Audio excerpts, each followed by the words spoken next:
Setting your goals. When I first started thinking about setting goals that truly mattered, I was lost in a cycle of vague intentions and unrealistic expectations. I kept writing things down in a planner. I scribbled ideas on sticky notes and filled notebooks with dreams I never acted on.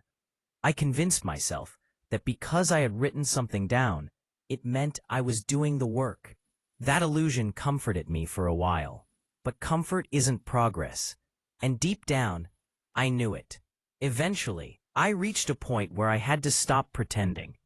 I had to ask myself the kind of questions that don't let you hide. Why do I want this goal? What exactly am I hoping to feel when I achieve it? Who will I become in the process?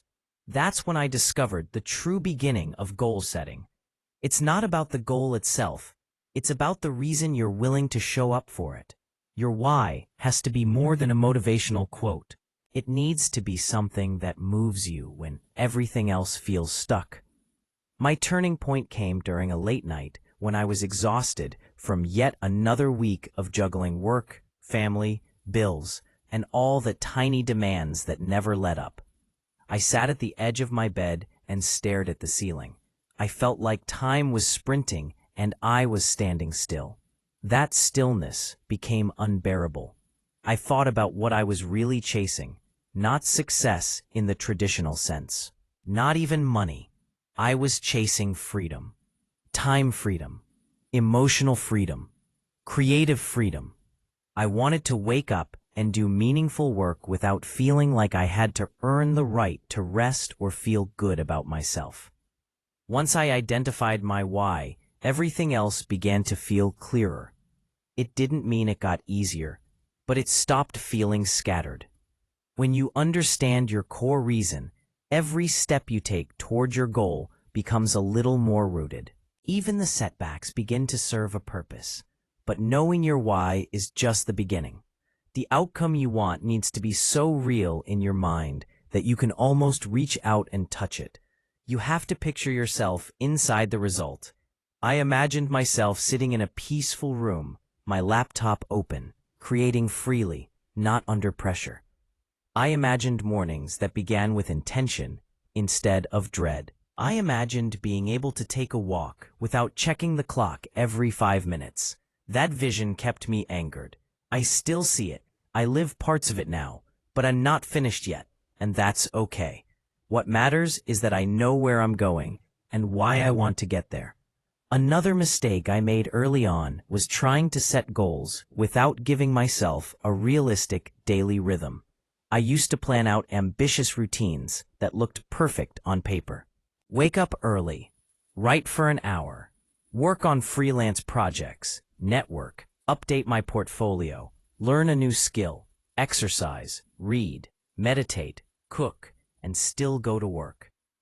That schedule looked inspiring until I tried living it. I crashed within days. I was burnt out before anything had a chance to grow. Now I take a different approach. I ask myself what I can do consistently, not what I can do perfectly. That small shift changed everything. I realized that showing up every day for 30 minutes with focus mattered more than binge working once a week in a panic. Some days I only had 15 minutes to give, but I gave them, and those small deposits added up. My progress was slower than I wanted, but it was steady, and I could sustain it. One thing that helped me commit daily was accepting that I wasn't just building habits. I was rebuilding trust with myself. Every time I followed through on a task, even a small one, I was reminding myself that I keep my word, and that trust became momentum. When you lose faith in your ability to follow through, every goal starts to feel impossible. But when you repair that relationship with yourself, you begin to believe in your capacity to change. There were days when I felt like I wasn't moving at all. The work felt invisible. I questioned whether it was worth it. In those moments, tracking progress became essential, not because I wanted to obsess over numbers or compare myself to anyone else. I just needed evidence. I needed to see how far I'd come, even when it didn't feel like much. At first, I tracked things in a journal. I'd write down what I worked on that day. I'd reflect on how it felt. If something was hard, I'd be honest about it. If something worked, I'd highlight it. Over time, those journal entries became a map. I could see the dips and rises. I could see the patterns. I realized that I was most productive when I worked in the morning. I saw that I tended to procrastinate when I skipped planning the night before. I noticed how my mood shifted when I didn't sleep well. These insights helped me shape my schedule around my reality, not around some idealized version of productivity. Essentially, I created a more structured tracking system. I used a simple spreadsheet to mark days I showed up. I didn't care about perfection, I just wanted to see a chain of effort. The longer that chain grew, the more invested I became in keeping it alive. That chain was proof that I was showing up, even when the results weren't immediate. Progress isn't just about output, it's about growth. I started asking different questions when I reviewed my work. Am I clearer than I was last week? Do I feel more confident in this skill? Did I learn something new from that mistake? Those kinds of reflections helped me stay present. They reminded me that every step, even the awkward or messy ones, was part of the story. I also learned to give myself permission to revise my goals. Life isn't static. Circumstances change. So do we. At first, I saw goal revisions as a kind of failure. I thought I was giving up, but in truth, I was learning. I was discovering what mattered most to me, and sometimes that meant letting go of a goal that no longer aligned with the person I was becoming.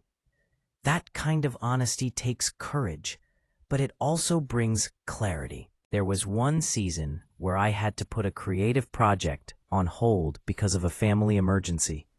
I remember feeling devastated.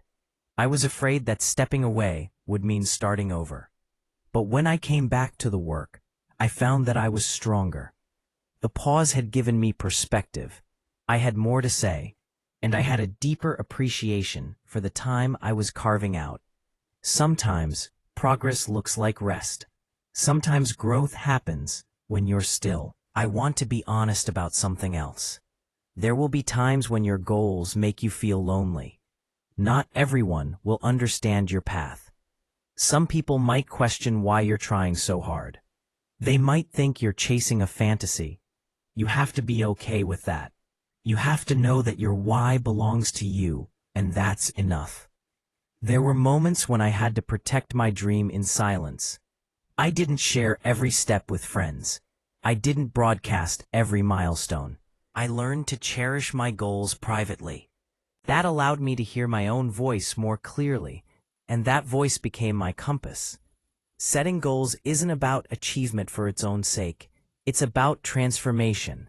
It's about becoming the kind of person who honors their vision, shows up when it's hard, and keeps moving forward with faith. Every step teaches you something. Every effort builds resilience. Every moment of doubt becomes a doorway to deeper conviction. If you've ever felt stuck or unsure of where to begin, start with your why. Make it so clear that it echoes through every action you take. Then give yourself a rhythm that respects your life. Measure what matters. Celebrate effort, not just results. And trust that progress is unfolding, even when you can't always see it.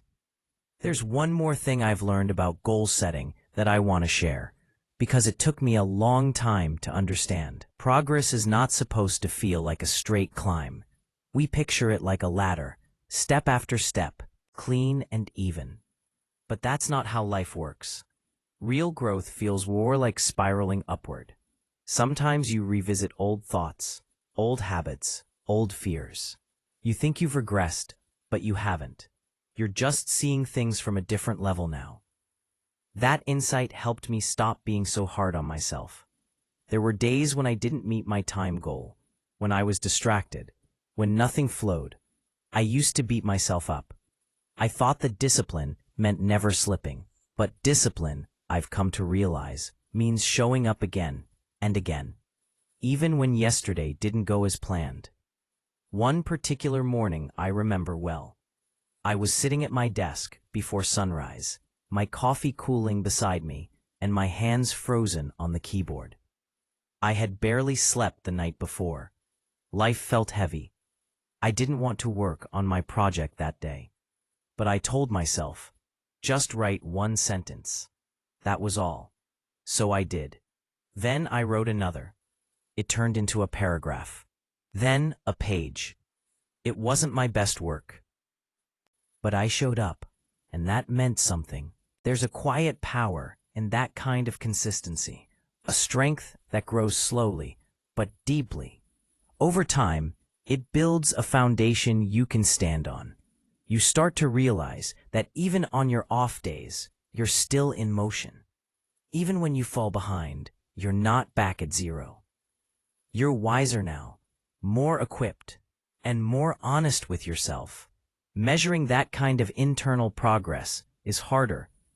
You can't put it in a spreadsheet, but you can feel it. You begin to notice how you react differently to stress, how you bounce back quicker, how you stop comparing yourself so often, how your self-talk softens. Those changes matter. They're signs that you're not just pursuing a goal. You're becoming someone who honors the process. Tracking external progress is still important, but don't let it be the only measure. I used to obsess over how much I had accomplished in a week. Now I pay more attention to how it felt to show up. Was I present? Did I do something that challenged me? Did I act with purpose even for 10 minutes? Those questions became more helpful than any checklist. Eventually, your goals stop feeling like distant outcomes. They begin to shape how you live. They guide your decisions. They influence how you spend your time and who you spend it with. That's when you know you're not just setting goals. You're shifting your life in a direction that feels aligned with your values. So if you're on this path right now, I want you to take a moment to breathe. Let go of the pressure to get it all right. Instead, ask yourself if you're moving with intention. Ask if your why still feels true. If it does, keep going. If it doesn't, you're allowed to shift. That's part of growing too. And always remember, the most powerful goals don't just change your outcomes. They change you. One small step at a time.